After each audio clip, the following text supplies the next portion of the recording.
for the listeners real quick, the screening means trying out to go to SEAL Team 6. Yep. And I went to Bruce and Mike, and I said, hey, there's my second one. Can I screen? They're like, yep, go. You got to get Master Chief from Team 1 that you're with to say, yeah. I went over. He said, yep. And then I'm like, all right, I'm ready. And they're like, nope, you got to get the detail to say, yeah. So I went to call the detailer. And I said, hey, man, screening coming up. And he's like, he starts laughing on the phone. He's like, no way. You're not screening. There's no way you're doing that. First off, you're going to give me the 9-month back at SQT in the little combat vacation you took while the rest of us are in the hole, And I'm like, And he's like, then basically, you're not a full-blown 18 Delta. So you got to have that full thing before you go over there. So you got to go back and finish that. And most likely, probably because we're in a war and the regular teams are short, IDC Corpsman, I'm going to send you back to a regular team. And he had just shown up. I'm going to send you back to a regular team, and you're going to do another platoon before I green light you to screen for Damnick.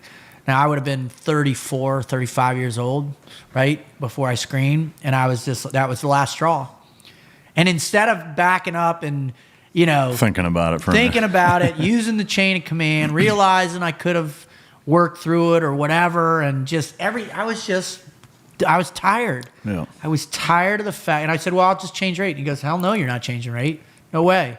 Because there was a rash of guys that came into that 18 Delta or the Die Fair program that went through BUDS and then all changed their rate, and they lost this huge core group of guys that should have been medics. And so they shut that down. And at that point, I met a chick home on Christmas leave, or I was dejected now again, and literally met a chick on Christmas leave.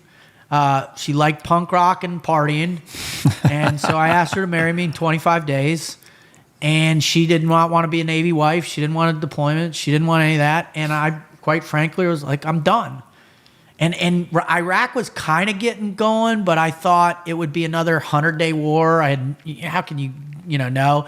And after what I had just experienced in Afghanistan, I was like, well, what's the point? Fuck it, you know? If this is what it is, screw it. Because I was dumb, impetuous, selfish again. I was impulsive for sure.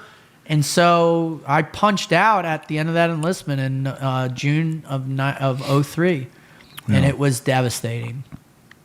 There's a recurring theme with you getting knocked flat on your ass and being shattered emotionally in a lot of these situations that it's like a recurring theme.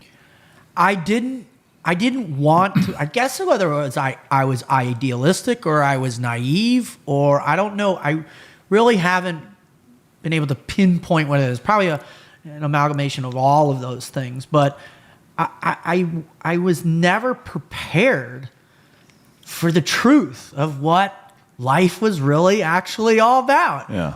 And I don't know if it's from my upbringing. I was just going to say, I wonder, and from kind of a big picture, 30,000 foot view psychological standpoint, like I know with dogs, there's an element of calculated stress and chaos that you have to put on them. And it starts with biosensor training as a fucking four-day-old puppy. It's very calculated. And what's stressful to a 4-day-old puppy, obviously, is nothing to even a 2-month-old. But, you're tickling their feet and you're turning them upside down. You're putting them on a cold, wet rag because it's a stimulus that they're like, what the fuck? Yeah. But what that does is it increases lots of things. It lowers resting heart rate. It builds immunity. It builds their ability to take stress, but it's mild enough amounts to where it's not ruining them and crushing their both their mentality and their psyche. But it's building that threshold to be able to deal with it. And the beauty of stress inoculation. Yeah, right? And so it starts. But to me, it's the same thing with kids. So I think I didn't have any of that. Yeah, and I think when I fuck with millennials or I talk shit about bashing them, but and the bitch of it is it's not their fault. But I truly believe that there's a huge element of our society of those coddling helicopter douchebag parents that put their kids in a fucking bubble, and it ruins them. Let me ask you this. What do you think my kids do now? Now they're getting into like little combatives and they'll hit each other, bite each other. That's stupid stuff, right? Sisters, because they're together all the time. And so what do you think I do to those kids when they do that? When they fight and shit? Yeah. I mean, I would hope you encourage it, honestly. Well, I encourage standing up for yourself, but when it's the gut reaction of just smashing, as an initiator, I always encourage the feedback from it. But as an initiator, it's like, hey, you can't solve your problems by hitting, right? You got to at least attempt a series of things. So it's not them just fucking around. No, it's legitimate. Okay. Yeah, so it's... I thought you meant like in a sense of play. Like no, wrestling, just roughhousing. Roughhousing is full born, right? Okay. When they're being idiots, and first thing they're going in, they're cleaning the bathrooms now, right? And they're going back to that sense of, all right, there's repercussion for it. I never had any of that, man. And I think, and not to blame my parents because they weren't pushovers in a sense, but I was so hyper focused in doing what I thought I had to do to appease them, to make them happy, which was stay athletic and being accomplished on the field. And I did that. Yeah. I did it rigorously and I worked hard. I mean, I was not a lazy kid. I mean, I'd throw 500 footballs a day. Mm-hmm. I'd work extra. If it was soccer season, I mean, there was one year I played on 2 football teams at once. I played on, 135-pound local team, and then I played on my junior high team, right? Yeah. So, I'd go from, so I wasn't a lazy kid, but I certainly didn't have a lot of hardship imposed. I didn't have the psychological pain that would have better prepared me to manage a lot of this other stuff. Yeah, and I think, again, just like with dogs, it's got to be, in essence, calculated or scaled appropriately to what you can handle. Because for 100% sure, just like with dogs or young kids, like you go too far and you'll ruin them. But destroy them. Yeah, but if they're exposed to none of that, and the first, to me, I use the analogy in doing bite work with dogs is that you've got to teach them how to get their ass kicked, and that's a fucking very specific and unique skill set, and you've got to be really nuanced in how you approach it.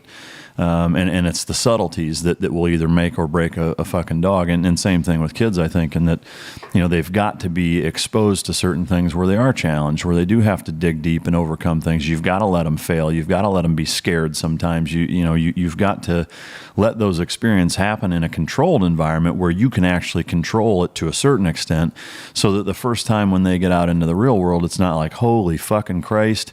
Because, same thing in the analogy I use in the bite work of why I, pick them up by their skin and do certain things that when people are like, Jesus, what are you doing that? Well, they're going to run into that in the real world. They're going to run into people trying to stab them with screwdrivers and stuff them in trash cans and beat the shit out of them when they're biting them. If they're apprehending a twice convicted felon hopped up on fucking bath salts, like that guy's not going to just lay there and let them fuck them up. Exactly. And so the analogy I typically will use with that is, it's like taking a 5-year-old and teaching them Muay Thai. Yeah. But, then they spend 10 years getting, athletic, they're strong, they're powerful, they're accurate, their muscular endurance is through the roof, but they've never been hit, and then they walk out and somebody just fucking elbows them right in the throat and they're like, ow, what the fuck just happened? And they shut down. Yeah, and so I think with a lot of kids nowadays, I really think that there's an element of that, is that the first time they go into the real world and get the fuck knocked out of them, metaphorically. And figuratively. Yeah, is that they're like, wait a minute, like that wasn't part of the fucking program. That, like, timeout, like, motherfucker, you don't get a timeout. The great Mike Tyson quote, right? Everybody's got a plan until you get punched in the fucking face, right? Yeah. Yeah. And you gotta know how to deal with that, and so, yeah, I think, whether it's dogs, kids, fucking people, whatever, is that I have no doubt that there's probably an element to that 100%. played a role. And my other greatest hindrance, and I still suffered from it now, is my arrogance. Yeah. Thinking that I was going to talk to you about that. Yeah. Well, I was hoping you would. I need it. At least now I'm humble and arrogant, right? Yeah. Is, when you think you know more than you do and you don't. Yeah. And so that wake-up call for me was always a struggle. And I thought because I had been exposed to certain things academically or whatever, that somehow that translated into my emotional ability to manage high-level disappointment or whatever I was going with. So, getting out at that time was just horrible because I hadn't really satiated what I had gone in to really do. Yeah. And absolutely that morphs into the recognition of the putting team ahead of self, obviously, but I hadn't actually done what I had intended to do at its fullest. Mm-hmm. And so I had that guilt of that leaving early, and then all of a sudden Iraq kicks off, and now all of a sudden we're losing dudes. Now I'm feeling the guilt that I bailed early. Yeah. I tried to satiate that with Blackwater, but it didn't work. So I'm like, all right, maybe let me kick it up a notch, Emerald style. Yeah, yep. Well, I thought I could ignore it by moving towards the kids and a greater sense of purpose and meaning, right? That I could somehow bury this other guilt I was experiencing through that. I mean, it was a higher calling type thing. And then the economy collapsed, and so the opportunity to go, now I'm going to go over and work for the CIA and get to do it. And training for 2 years, I'm like, my money's still not where my mouth is. All right, I'm going to go downrange with them, and that's going to take care. And none of it did it. And it took me that long, really until I'd say about 2012, 13 time frame, where I kind of had the next aha moment in my life, a big one, where I realized that, my purpose on this earth was not to be a pipe hitter like our friends, right? Yeah. It's just not my purpose. I'm not supposed to be Marcus. I'm not supposed to be Jocko. I'm not supposed to be Andy. I'm not supposed to be these incredible human beings that were in the thick of it and did amazing. That's not my path. It just wasn't going to be, and you can't chase it either. Yeah. I mean, and so my purpose I've discovered is I have an interesting kind of ability to connect with people because I'm humble enough now that I'm not going to, although I do judge, and that's a big thing I'm working on now, is try to minimize my level of judgment as a default mechanism for my own ego. But I'm open to hearing where people are coming from. I want to know. It fascinates me. And I believe that within all of us, there's a component of success that exists should we be able to know those motivational triggers. There's something in you that makes you a better man every day. And if I can help you identify those exact triggers and you to be able to pull those, then managing how difficult life truly is in the real world, you can get back into the fight faster, like I say. Yeah. So, and I kind of think that's... I kind of believe my own bullshit on that. I think I'm believing my shit. People keep coming back. They keep hiring me. They keep listening on the show. They keep responding to the stuff I'm putting out. So, at its core, you said it best. I mean, what's the meaning of life? Why? My two questions are, who am I and why am I here? Yeah. Right? That's the biggies. Especially when I'm drunk. Or high. Where the now, fuck right? am I? Or high, right? And so, for me, now it's, if I can wake up every day and I know now I can't force anybody to do anything, right? Mm-hmm. Well, not with that attitude, Dave. Yeah, no. That's why I've got an ex-wife, right? It's because I can't force anybody to do it. And we got to accept what's beyond our control. And so what I've really made the greatest stride ever is to realize that it's not my job to change anybody, to shift directions, to push someone down a particular path, this grand, unique, experience. That's not my job, dude. Yeah. My job is to plant a small, teeny little ass seed that a person, should they choose to believe in my sincerity or my genuine nature, or whether or not they think I'm full of shit, to take that seed and to do what they want, and for God to take care of the rest. So. Yeah, but I mean, to me, what I love about your story, your experiences, and what you do now is it all fits together fucking perfectly. Honestly, I mean, and embarrassingly, like there's a ton of shit that I've learned about you today, and that's one of the things I love about doing interviews on podcasts in the long form of hey, fucking it's an open book and the gloves are coming off and whatever else is exactly that. Is that I'm fascinated by what drives everybody. Like, I mean, we talk in the groups that I talk to. I just talked to a group of college students here last week on a retreat in northern Michigan, and that's how I started my talk was, what's the most common question in the world, or in the history of mankind? What's been asked the most? And I jokingly was like, and no, it's not what is twerking. Maybe in our age group it is, but right. I said, think about in the broad spectrum of mankind, and there was one gal that got it right, and which was essentially, what is the meaning of life?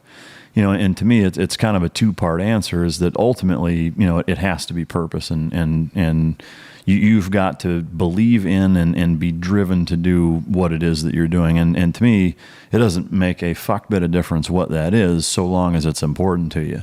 Mm-hmm. That's step one. Now, obviously, my advice to people is, passion, it doesn't always put food on the table either. Like, you've got to figure out a strategic and smart way to be able to ultimately monetize your passion. Again, whatever it is, however that is. But what I love about your story, and again, a lot of the things that happened to you that kicked you in the nuts and knocked you on your ass. I mean, the brilliance of the Never Quit podcast and in your never quit moment, like your whole fucking life is that. Yes. And again, like I had no idea that a lot of these things happened to you and what it did to you as a man and as a human being in terms of your emotion and the heartbreak and sacrifice and ultimately the suffering that that was a result of a lot of these experiences that you went through. And to me, like, there, at least from my perspective, for everybody listening, if you want somebody to, from a motivational speaking standpoint, is that who better, honestly, like than a guy like you that has gone through it over and over and fucking over again and has tangible, no bullshit examples of this is what happened to me. I was fucking devastated and I hit the bottle and it's real. And to me, like, I love to hear that. And I just think it's such a fucking powerful message because A, it's real, and B, that's what your average fucking human being can actually relate to. Like, you see, and I'm not picking on any other motivational speakers, the Tony Robbins and the, and the Vaynerchuks and whoever else. But I mean, there are guys out there that, like, you don't hear that stuff about them, really. Maybe they went through it, maybe they didn't, but you don't really get that from them. And so it's almost, I mean, I wouldn't say it's necessarily smoke and mirrors, but it's hard, I think, for a lot of people to relate when it's like, yeah, I grew this fucking business and, I went from this to this. And like, well, what about the dash, the in-between part of that the rest of us are dealing with every goddamn day? And to me, like, you've got so many fucking critical, awesome examples of what real people go through, far more than myself even. I mean, I've certainly had plenty of kicks in the balls, but the way you have the ability to transcribe that verbally, in a tangible manner to which people can understand, I think is fucking awesome. Thanks, brother. I appreciate it. One of the, and we talked a little bit about this before, is, I really have a lot of faith in human beings. I know it's a struggle nowadays. It can be hard sometimes. It can be hard, very hard sometimes, right? But I have a lot of faith in people. Maybe it's a downfall, maybe it's not, and I believe that, it's easy to project, exceptionalism and success and all that stuff that's out there, but it's very difficult. And I'm not saying that, being weak or being vulnerable is more important or less. I'm just saying how I know now we come together in our greatest capacity where people can share common ground to find great solutions that make huge impacts in their world, right? is through the recognition that we all understand pain together, right? You know what heartbreak is like. I know what heartbreak. You and I can understand that. You know what physical suffering is like. I know what physical suffering is like. We can come to common grounds. You understand the suffering of building a business. I understand. So we should make out. We should go. Well, I'm sleeping over tonight, aren't I? So, and if you play your cards right, you are a hot man, Mike.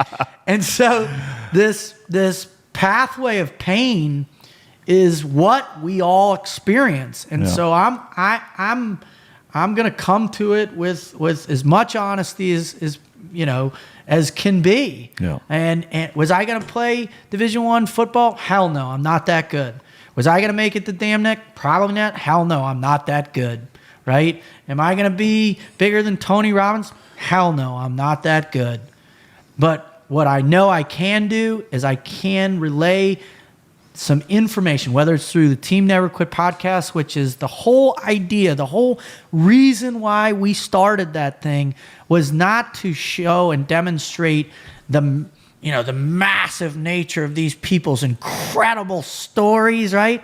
But to expose the bitter, horrific nature of the pain they had to endure in order to get to this point, whatever it may be, whether it's Diana Nyad swimming from Cuba to Florida, but it took her 32 years to do it. She did it at, 62 years old or something, right?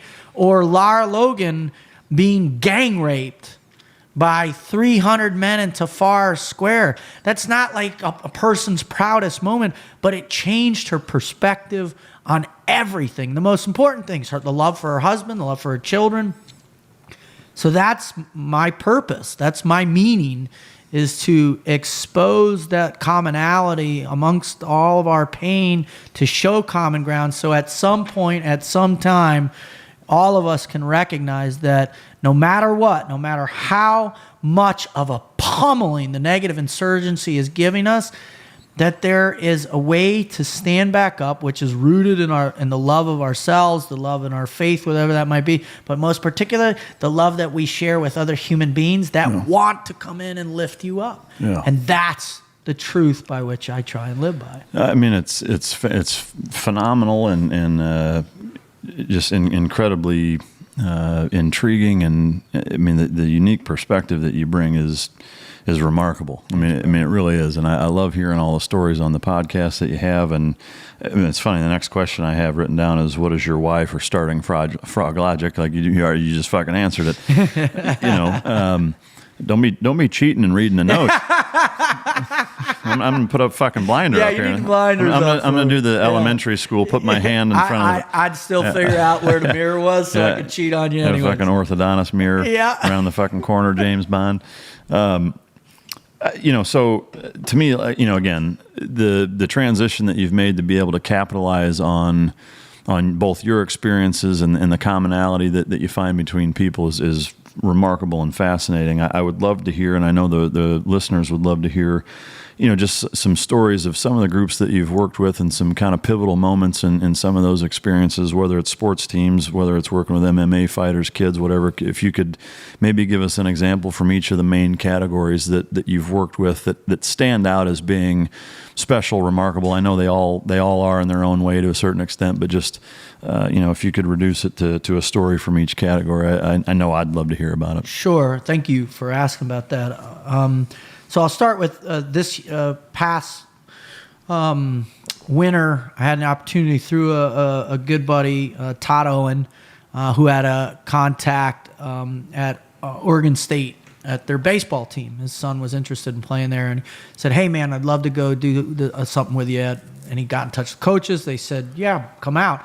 So I got to work with them, and what was remarkable was his coach is one of the winningest coaches. He's got an incredible program. They were, I think third in the nation last year in the World Series. I mean, amazing. And so I show up, and my big thing is, how do you really pull together people on a team, right? How do we cross over without trying to, shove people, certain ideas down people's throats that it has to be this way. I think we're so unique that the great challenge is to get that uniqueness of everybody to work together for that common goal. And I mean, that's nothing new. So I said, hey, let me meet with the leaders of every grade, or at least not freshmen, but sophomores, and spent about a half hour with each of them and came to the quick realization that these kids, they didn't really know what leadership was about. They didn't understand what commitment was about. They're all great baseball players, but the idea was that as long as I work hard and play hard, that's going to bring the team together, and that's just not the reality. So we had a great couple days together working with them, and they ended up winning the World Series this year.